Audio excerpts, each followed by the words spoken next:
घर जाके रीडिंग कर रहे हैं कि नहीं?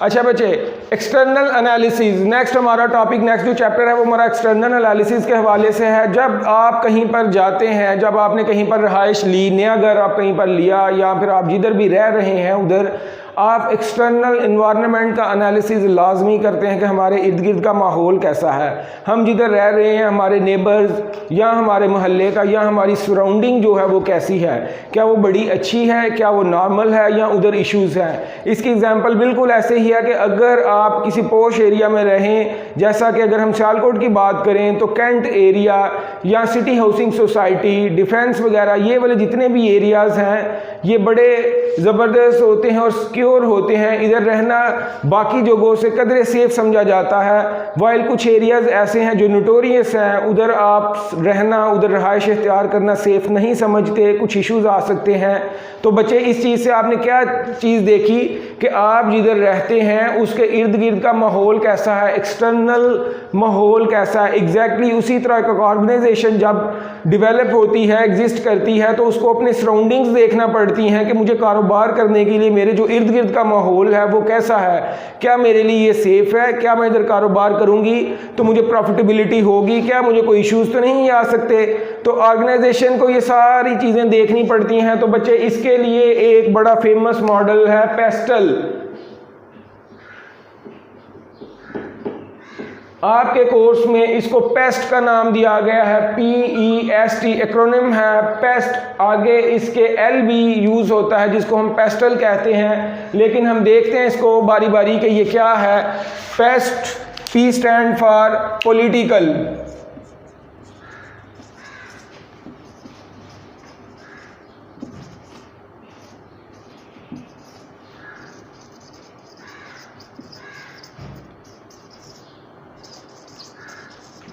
जी बच्चे, E stand for economical, S for social, T for technological and L for legal. बच्चे ये एक्रोनिम है PESTEL, political, economical, social, technological and legal. ये वाला मॉडल एक ऑर्गेनाइजेशन के एक्सटर्नल फैक्टर्स को देखता है कि उनको कौन सी ऐसी प्रॉब्लम्स हैं जो एक्सटर्नली एक ऑर्गेनाइजेशन को आ सकती हैं। याद रखिएगा the difference between external and internal is that वो वाले फैक्टर जो एक ऑर्गेनाइजेशन को अंदर से हिट कर सकते हैं, जो कंट्रोलेबल वेरिएबल्स होंगे, जो ऑर्गेनाइजेशन के हाथ में है, ऑर्गेनाइजेशन जिन चीज़ों को कंट्रोल कर सकती है वो इंटरनल होंगे। अब कौन सी चीज़ों को वो कंट्रोल कर सकती है? अपने एम्प्लॉइज़ को, अपने एक्सपेंसेस, अपनी टेक्नोलॉजी, वो वाली सारी चीज़ें जो एक ऑर्गेनाइजेशन के हाथ में वो चीज़ें कंट्रोल कर सके, that are known as internal. While वो वाले फैक्टर्स जिनको वो कंट्रोल तो नहीं कर सकती लेकिन मिटिगेट लाजमी कर सकती है, उनको मैनेज कर सकती है और वो उनके हाथ में नहीं है, that are called as external. While PESTEL जो है वो एक्सटर्नल एनालिसिस ऑर्गेनाइजेशन के एक्सटर्नल फैक्टर्स का एनालिसिस करता है। जी नंबर 1 पॉलिटिकल, नाम से जाहिर है पॉलिटिकल, सियासत से रिलेटेड। एक ऑर्गेनाइजेशन जिस कंट्री में एग्जिस्ट करेगी अपने इर्द गिर्द का माहौल देखेगी कि उधर की पॉलिटिक्स कैसी है, गवर्नमेंट कौन सी पॉलिसीज बना रही है, क्या गवर्नमेंट बिजनेस फ्रेंडली है या बिजनेस के अगेंस्ट है। पाकिस्तान में भी जब डिफरेंट टाइप की गवर्नमेंट्स आती हैं तो बिजनेसमैन का रवैया चेंज हो जाता है। कुछ गवर्नमेंट्स ऐसी हैं जो बिजनेस फ्रेंडली हैं, वो ऐसी पॉलिसीज लाती हैं जो बिजनेस के लिए बड़ी अच्छी हैं, उनको एड्स देती है, सब्सिडीज देती है, बड़ी पॉलिसीज लाती है उनके लिए। तो बच्चे that are called as politics. P क्या फैक्टर देखता है? पी एक ऐसा फैक्टर देखता है कि एक ऑर्गेनाइजेशन जिस एरिया में काम कर रही है उसकी सराउंडिंग की जो पॉलिटिक्स है, उसकी सराउंडिंग की जो गवर्नमेंट है, क्या वो बिजनेस के लिए फ्रेंडली है या उसके अगेंस्ट है। क्या वो ऐसी पॉलिसीज बनाती है कि एक बिजनेस को फायदा हो सके या नहीं हो सके। अगर हम अभी करंटली बात करें इस PTI की गवर्नमेंट की, तो जब ये गवर्नमेंट आई तो हमारे जो प्राइम मिनिस्टर हैं उन्होंने विजिट किए डिफरेंट कंट्रीज के। किस लिए विजिट किए? इसलिए कि पाकिस्तान में इन्वेस्टमेंट आ सके, पाकिस्तान में बिजनेस आ सके। उन्होंने डिफरेंट कंट्रीज में जाकर कॉन्फ्रेंसेस की। तो बच्चे ये एक बेस्ट एग्जांपल है अपना P फैक्टर चेक करने की कि अगर एक कंपनी ने पाकिस्तान में आना हो, लेट्स सपोज हम लैम्बोर्गिनी की बात करते हैं, अगर उन्होंने पाकिस्तान में अपने बिजनेस ऑपरेशन लाने हैं तो उनको जो P का फैक्टर है वो बड़ा इजीली आइडेंटिफाई कर लेंगे क्या हमारी गवर्नमेंट बिजनेस फ्रेंडली है या नहीं है। जी क्लियर है P फैक्टर?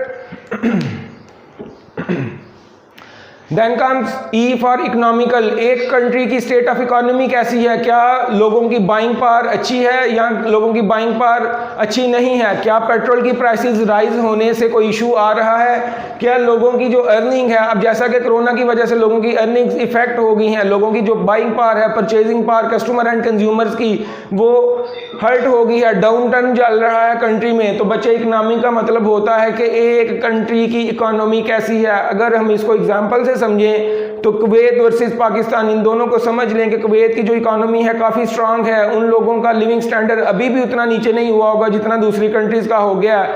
आप इसको मनी से मेजर कर सकते हैं। दो कंट्रीज़ की इकोनॉमी का अगर आपने एनालिसिस करना है, आप पाकिस्तान वर्सेस अमेरिका कर लें, डॉलर का पाक रुपीज़ के साथ एनालिसिस कर लें, तो बच्चे इकोनॉमी कैसी है। अगर एक कंट्री की इकोनॉमी अच्छी नहीं होगी तो या लोअर एंड पर होगी या नॉर्मल एवरेज होगी, तो उधर जो लग्जरी ब्रांड्स हैं वो आने से पहले सोचेंगे कि चूंकि लोगों की बाइंग पावर इतनी नहीं है तो हम अगर इस कंट्री में अपने ऑपरेशन स्टार्ट करते हैं तो क्या लोग बाइंग कर सकते हैं कि नहीं। तो इकोनॉमी का फैक्टर हमें ये चीज़ देखने पर मजबूर करता है। देन कम जी सोशल। सोशल का मतलब है लोगों के आपस में तल्लुकात कैसे, लोग आपस में, लोगों की जो सोसाइटी है वो किस तरफ माइल है, वो कौन सी चीज़ें परचेज करती है, लोगों का आपस में ट्रेंड क्या है, लोग किस चीज़ की जानिब फोकस करते हैं, that is called as society. अगर हम जापान की बात करें या चाइना की बात करें या कोरिया की बात करें तो ये वो सोसाइटीज़ हैं जो फिटनेस की रिगार्डिंग बड़ा फोकस करती हैं। ये लोग अपनी जो फिजिक है, अपनी जो फिटनेस है, इस पर बड़ा फोकस करती हैं।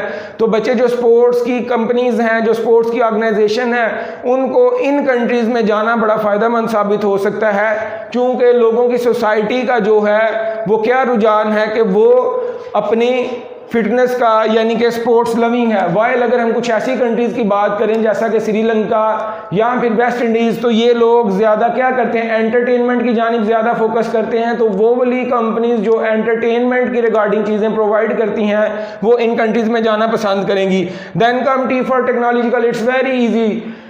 टेक्नोलॉजी कैसी है एक कंट्री की, टेक्नोलॉजी कैसी यूज़ हो सकती है। अगर मैं ये बात करूं कि चाइना की टेक्नोलॉजी और पाकिस्तान की टेक्नोलॉजी में क्या डिफरेंस है, तो ये आप लोग बड़ा इजीली एनालिसिस कर सकते हैं कि चाइनीज़ टेक्नोलॉजी पाकिस्तान से बड़ी आगे है।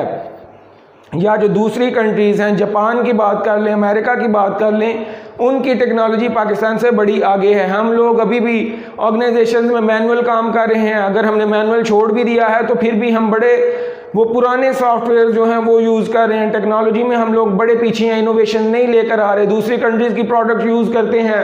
तो बच्चे जो कंट्री टेक्नोलॉजी में बहुत आगे होगी बिजनेस के लिए वो बड़ा फ़ायदेमंद साबित होगी।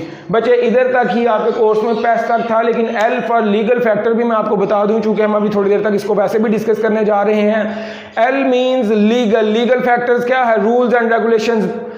बच्चे पॉलिटिकल एंड लीगल में कन्फ्यूजन नहीं, कंफ्यूजन क्रिएट नहीं करनी, ये दोनों आपस में मिक्सअप नहीं करने। लीगल का मतलब है जो लॉ से रिलेटेड है। रूल्स एंड रेगुलेशन कैसे हैं, एम्प्लॉय प्रोटेक्शन, एम्प्लॉयज के अगेंस्ट अगर आप कोई काम करते हैं तो आपको पिनलाइज किया जाएगा।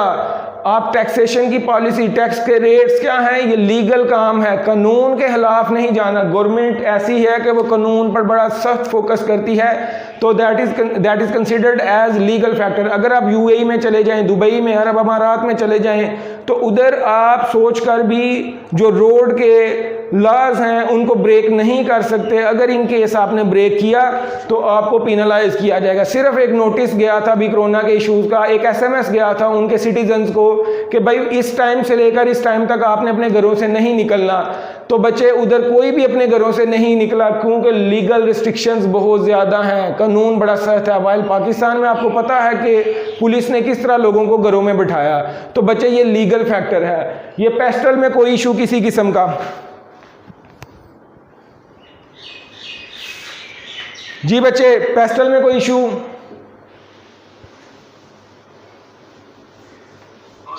गुड।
अच्छा बच्चे, political system and legal policy ये हमें पढ़ना है। इसको थोड़ा सा मैं अभी, चूंकि हमारे आज का लेक्चर का टाइम बड़ा थोड़ा है, थोड़ा मैं ज़रा स्पीडी पढ़ाऊंगा। अगर किसी को कोई इशू हुआ तो मेरे साथ डिस्कस कर सकता है। Political system and legal policy, जैसा कि अभी आपने पेस्टल में देखा कि पॉलिटिकल सिस्टम का जो आइडेंटिफिकेशन है, उसका एनालिसिस ये भी एक ऑर्गेनाइजेशन के लिए बड़ा कंपलसरी है, वाइल लीगल पॉलिसी का भी जो एनालिसिस है ये बड़ा कंपलसरी है, ताकि हमें कौन से रूल्स एंड रेगुलेशन से कंप्लाई करना है, ताकि हम पिनलाइजेशन से बच सकें। इवन अगर लीगल फैक्टर के आप अगेंस्ट जाते हैं तो कंपनी को बैन भी किया जा सकता है, कंपनी के ऑपरेशंस को बैन करके बिल्कुल उसकी एग्जिस्टेंस को खत्म भी किया जा सकता है। लिहाजा इन दोनों सिस्टम, इन दोनों चीज़ों को, पॉलिटिकल एंड लीगल फैक्टर को देखना बड़ा ज़रूरी है। पॉलिटिकल फैक्टर को समझने के लिए हमें ये इसको देखना पड़ेगा कि इसकी डेफिनेशन क्या है। ये क्या है? Set of institution, political organization and interest group, तीन चीज़ों का सेट है। किन चीज़ों का? इंस्टीट्यूशन हो सकते हैं, पॉलिटिकल ऑर्गेनाइजेशन हो सकती हैं और इंटरेस्ट ग्रुप हो सकते हैं। इसकी उर्दू में डेफिनेशन करने की मुझे ज़रूरत नहीं, बस ये समझिए कि इन तीनों का कॉम्बिनेशन है। किन का? Institution, political organization and interest group का। अब इसके बाद इनके आपसी तल्लुकात कैसे हैं, रिलेशनशिप बिटवीन देम, किन के दरमियान रिलेशनशिप? बच्चे, इन तीनों के दरमियान, institution, political organization and interest group के दरमियान इनका कॉम्बिनेशन होगा, इनका आपसी तल्लुक देखा जाएगा, इनका आपस में रिलेशन क्या है, और रूल्स एंड नॉर्म्स होंगे कि ये अपने फंक्शंस किस तरह रन करते हैं। तो बच्चे, अगर अब मैं पॉलिटिकल एंड लीगल सेटअप की डेफिनेशन करूं क्लियर, बड़ा इजी वर्ड्स में, तो ये क्या है? Set of institutions, political organization and interest group and relationship that exist between them, और ये तीनों चीजें किस तरह अपने फंक्शंस को रन करती हैं। बच्चे, किस तरह अपने फंक्शंस को रन करेंगी? अगर एक गवर्नमेंट आ गई है, पॉलिटिकल ऑर्गेनाइजेशन आ गई है, गवर्नमेंट एग्जिस्ट कर गई, एक पार्टी ने, जैसे कि पीटीआई ने जीत लिया, अब पीटीआई का दूसरी पार्टीज के साथ रिलेशनशिप, दूसरी इंस्टीट्यूशन के साथ रिलेशनशिप, दूसरे जो इंटरेस्ट ग्रुप क्या हो सकते हैं? आपके सिटीजन हो सकते हैं, बिजनेसेस हो सकते हैं, आपकी अपोजिशन हो सकती है, ये सारी चीजों के साथ इनका रिलेशनशिप कैसा है। अब और इसके बाद ये कौन सी पॉलिसीज बना रहे हैं जो रूल्स एंड रेगुलेशंस में भी कन्वर्ट हो सकती हैं, कौन से सेक्शन लेकर आ रहे हैं? तो बच्चे, that is known as political system and legal policy. जी, कोई इशू किसी को? जी, क्लियर है ये?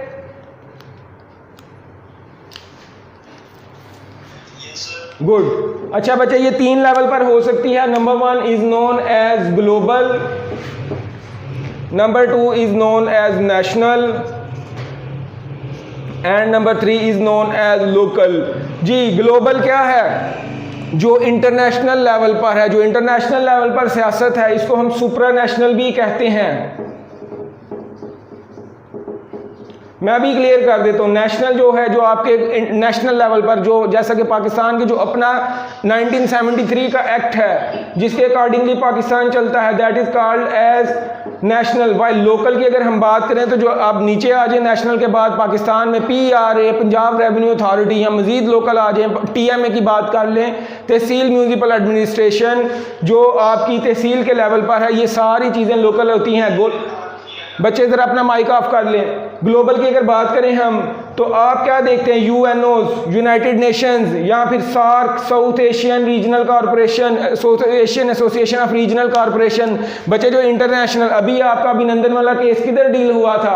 आपकी इंटरनेशनल कोर्ट में गया था, तो that is called as global और सुप्रा नेशनल अथॉरिटी, जो कि इंटरनेशनल कोर्ट्स हैं जो डील करती हैं। वाइल अगर नेशनल की बात करें, पाकिस्तान के जो कौमी मसले हैं, 1973 का एक्ट, वफाक गवर्नमेंट जो है, फेडरल गवर्नमेंट, उनके पास जो अथॉरिटीज हैं, that are called as national. While अगर नीचे आ जाए, सूबों को जो ताकतें ट्रांसफर कर दी जाती हैं, या जो सिटीज को ट्रांसफर कर दी जाती हैं, आपकी TMA, तहसील को आपकी जो अथॉरिटीज ट्रांसफर कर दी जाती हैं, that are called as local. बच्चे, political system and legal policy तीन लेवल पर एग्जिस्ट करेगी, ग्लोबल, नेशनल एंड लोकल। जी, कोई इशू इधर तक? गुड।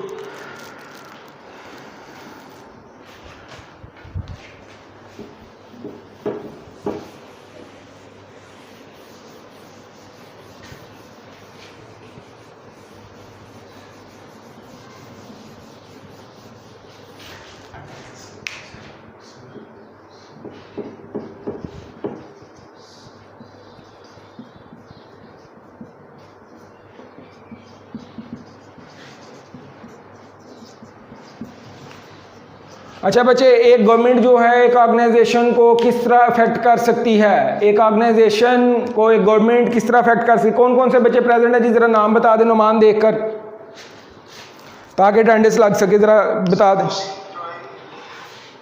जी जी, कौन कौन?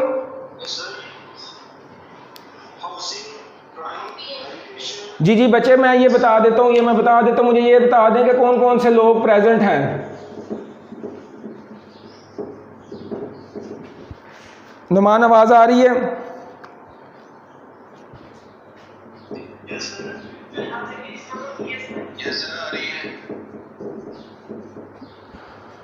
शबेज एंड नुमान।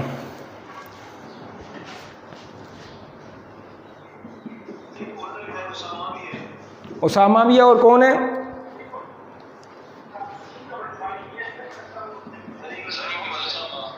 ठीक है, मोहम्मद उसामा जी।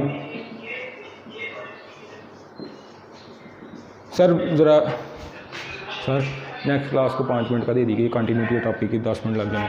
अच्छा बच्चे, मैं अब ये डिस्कस करने लगा हूँ कि एक ऑर्गेनाइजेशन जो है वो गवर्नमेंट से किस तरह अफेक्ट हो सकती है। जो गवर्नमेंट है कोई, वो एक ऑर्गेनाइजेशन को किन अंदाज में अफेक्ट कर सकती है। There are 2 factors, number 1 is known as government policy and number 2 is known as direct legislation. अभी आपने डेफिनेशन में देखा political and legal system.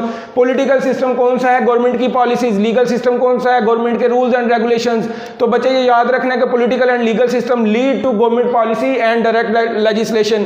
Political system lead to government policy and direct legislation, legal system lead to direct legislation. अब इससे क्या होगा हम देख लेते हैं। गवर्नमेंट की पॉलिसी क्या होती है? गवर्नमेंट कौन सी पॉलिसी लेकर आती है? क्या ऑर्गेनाइजेशन को वो सब्सिडीज दे रही है? क्या वो ऑर्गेनाइजेशन के लिए फ्रेंडली है? क्या वो बिजनेस के लिए कोई ऐसी पॉलिसीज लेकर आ रही है कि एक कंट्री में बिजनेसेस ग्रो कर सके? मैंने आपको पहले एग्जांपल दी कि प्राइम मिनिस्टर ने फॉरेन टूर्स किए, किस लिए किए थे? कि ताकि पाकिस्तान में बिजनेस आ सके। देन उन्होंने ये जो अभी हाउसिंग सोसाइटीज जो है, जिन्होंने कहा था कि हम इतने मिलियंस घर बनाएंगे पाकिस्तान में, ये क्या थी? गवर्नमेंट की पॉलिसीज। जो पिछले गवर्नमेंट्स हैं उन्होंने क्या किया? लोन्स दिए, यूथ लोन दिए, ये क्या थे? गवर्नमेंट की पॉलिसीज। अभी भी करंट गवर्नमेंट भी यूथ लोन जो प्रोवाइड कर रही है वो किस लिए दे रही है? ताकि जो नौजवान है एक मुल्क के वो कारोबार स्टार्ट कर सकें। तो बच्चे that are considered as government policies. हम इसकी बात कर लेते हैं फॉरेन पॉलिसी। फॉरेन पॉलिसी क्या होती है कि आप इतने ज़बरदस्त सिस्टम अपने बनाएं कि बाहर वाले लोग आकर पाकिस्तान में इन्वेस्टमेंट करें। फॉरेन पॉलिसी, बाहर से अपना सरमाया लाना।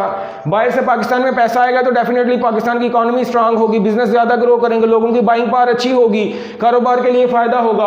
फार्मिंग, आप एग्रीकल्चर या फार्मिंग वगैरह के लिए, इधर एग्रीकल्चर भी आ सकता है, क्या आपने उनके लिए कोई पॉलिसीज़ बनाई?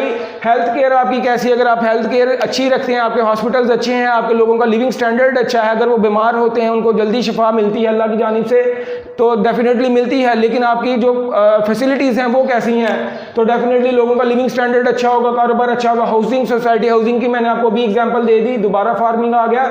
एजुकेशन कैसी है? डिफेंस कैसा? ये सारे वो वाले फैक्टर्स हैं जो कि गवर्नमेंट की पॉलिसीज़ में आते हैं। आपने इनको जाके एक दफ़ा रीड कर लेना है, ये गवर्नमेंट की पॉलिसीज़ हैं। क्या डिफेंस हमारी कंट्री का अच्छा है? Internal defence consisted on police while external defence is consisted on army. क्या ये हमारे लिए अच्छा है? अगर हम सिक्योर फील करेंगे, पाकिस्तान में कारोबार क्यों नहीं आ रहे? चूंकि वो सिक्योर फील नहीं करते। ऑर्गेनाइजेशन को जो लोग हैं फॉरेन फंड पाकिस्तान में इंजेक्ट क्यों नहीं कर रहे? उनको डिफेंस का इशू है, वो सिक्योर फील नहीं करते। दैट्स वाई ये सारे फैक्टर्स आपको देखने पड़ते हैं that are consisted on government policy. ये गवर्नमेंट की पॉलिसीज होती हैं। वाइल अगर डायरेक्ट लेजिस्लेशन की बात करें तो कानून है, रूल्स एंड रेगुलेशंस हैं जो कि इंप्लीमेंट कर दिए जाते हैं एक ऑर्गेनाइजेशन पे। एक कंट्री में कितनी टफ लेजिस्लेशन है, अगर हम बात करें तो फाइन्स कितने होते हैं। एक ऑर्गेनाइजेशन को उल्टे काम से बचाने के लिए आपको कितने फाइन्स होते हैं, कितनी पेनल्टीज होती हैं, कितनी रिस्ट्रिक्शंस हैं उस कारोबार को। जैसा कि पाकिस्तान में ये लेजिस्लेशन की एग्जांपल इधर से समझें कि पाकिस्तान में ये रिस्ट्रिक्शन है कि आप ऐसे काम नहीं कर सकते जो इस्लाम के खिलाफ हैं। जैसा कि आप बार्स पाकिस्तान में नहीं ओपन कर सकते, अल्कोहल का बिजनेस पाकिस्तान में नहीं कर सकते। That is called as direct legislation.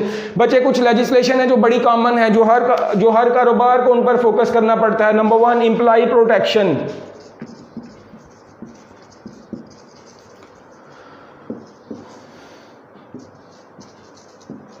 Data protection. ये दो चीजों के साथ साथ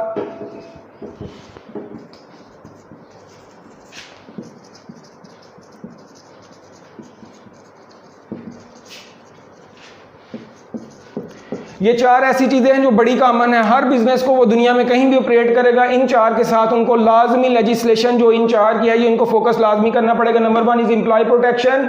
एम्प्लॉइज जो आपके पास काम कर रहे हैं उनकी हिफाजत, उन्होंने जब काम करना है तो क्या आप उनकी हिफाजत करते हैं कि नहीं, क्या आप उनको सेफ्टी मेजर्स देते हैं कि नहीं। Number 2 data protection. आपके पास जो भी डाटा है आपने अपने एम्प्लॉइज का, अपने कस्टमर्स का, अपने कंज्यूमर का, अपने कंपेटिटर्स का, वेंडर्स का, उनका जो डाटा आपने एक्वायर किया हुआ है क्या आप उसको प्रोटेक्ट कर रहे हैं या उनको गलत तरीकों के लिए यूज कर रहे हैं। हम इनको डिटेल में देखेंगे। Then come health and safety. Health and safety के मेजर्स भी वही हैं कि आप हेल्थ एंड सेफ्टी के रिगार्डिंग जो मेजर्स हैं वो फुलफिल कर रहे हैं कि नहीं। And consumer protection. You know what is the difference between consumer and customer. Consumer जो अल्टीमेट बंदा एंड कंज्यूमर है प्रोडक्ट या सर्विस का, क्या उसको प्रोटेक्ट कर रहे हैं कि नहीं। तो बच्चे ये 4 से रिगार्डिंग जो भी पॉलिसीज होंगी, अगर एक ऑर्गेनाइजेशन अपने एम्प्लॉइज को सही प्रोटेक्ट नहीं कर रही, उनको टाइमली सैलरीज नहीं दे रही, उनको जॉब से निकाल देती है, तो फिर एम्प्लॉइज के पास ये राइट हासिल होता है कि कानून के अकॉर्डिंगली वो ऑर्गेनाइजेशन के ऊपर केस कर सकें, अपनी सैलरीज क्लेम कर सकें, या उनके साथ जो नाइंसाफ़ी हुई है उसके अगेंस्ट वो कानून का सहारा ले सकें। तो बच्चे ये क्या हुआ, डायरेक्ट लेजिस्लेशन में चले गए। Data protection. अगर हमारा डाटा किसी ने गलत यूज़ कर लिया, जैसा कि आपने देखा फेसबुक व्हाट्सएप वगैरह के ऊपर आए दिन स्कैंडल्स आते रहते हैं कि ये इन्होंने अपना डाटा जो है, या गूगल वगैरह ने अपना डाटा सेल किया है डिफरेंट एजेंसीज को या डिफरेंट ऑर्गेनाइजेशंस को। तो बच्चे उस पे गूगल, फेसबुक या जो भी ऑर्गेनाइजेशन डाटा प्रोटेक्शन पॉलिसी की ब्रेक करेगी उसके अगेंस्ट लेजिस्लेशन की जाती है। तो बच्चे ये वाली चीज़ें हैं, कल इंशाल्लाह हम डिटेल में देखेंगे। कल जो है हम इन सारी चीज़ों को, ये जो 4 चीज़ें employ protection, data, health care and consumer protection, इनको हम डिटेल में इंशाल्लाह देखेंगे। आप बच्चों ने क्या काम करना है कि आज वाला चैप्टर जो लाजमी बुक रीडिंग करनी है इसकी, क्योंकि ये थोड़ा सा ट्रिकी पार्ट है, इसमें अगर किसी चीज़ की समझ नहीं आए तो आपने इंशाल्लाह कल मेरे साथ डिस्कस कर लेना। जी कोई क्वेश्चन आपका इधर तक? सर ये ऑफ कर दो जी। क्लियर है, सबको क्लियर है? ओके जी, नेक्स्ट क्लास आपकी 2 मिनट में स्टार्ट हो रही है। इंशाल्लाह कल मुलाकात होगी। अल्लाह हाफिज़।